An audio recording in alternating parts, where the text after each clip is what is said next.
Hello， 今天分享一个超级简单又特别开胃的酸辣汤水饺做法。欢迎回到 Be My Best 频道，做的简单，吃的开心。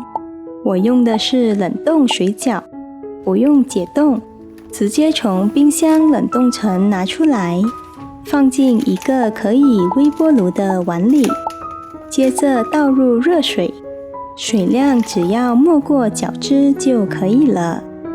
然后盖上盖子，放进微波炉，高火加热5分钟。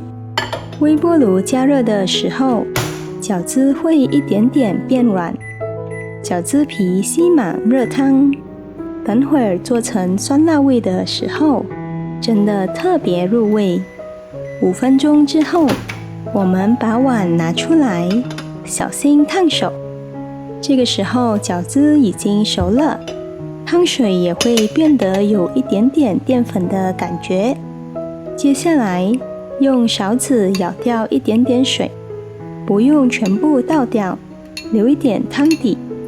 先加入1茶匙辣油，我今天用的是这一款素食辣油，也可以换成自己喜欢的，比如老干妈。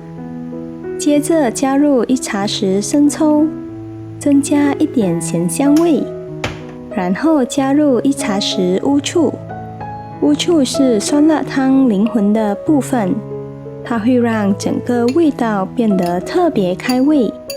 轻轻搅一搅，让辣油、乌醋、生抽全部混合在一起。最后撒上一点点喜欢的芝麻，然后把碗再次放进微波炉，不需要盖子，高火再加热1分钟，让调料的香味彻底被激发出来。一碗热气腾腾的酸辣汤水饺就完成了。不用开火，只需要一个微波炉，几分钟就能搞定。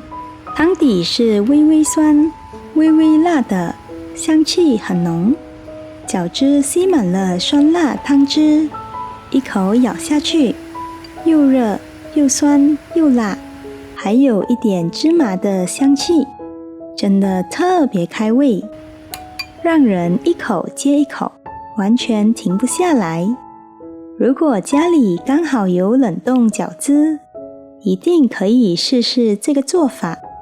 喜欢我的视频，欢迎点赞订阅，我们下期见。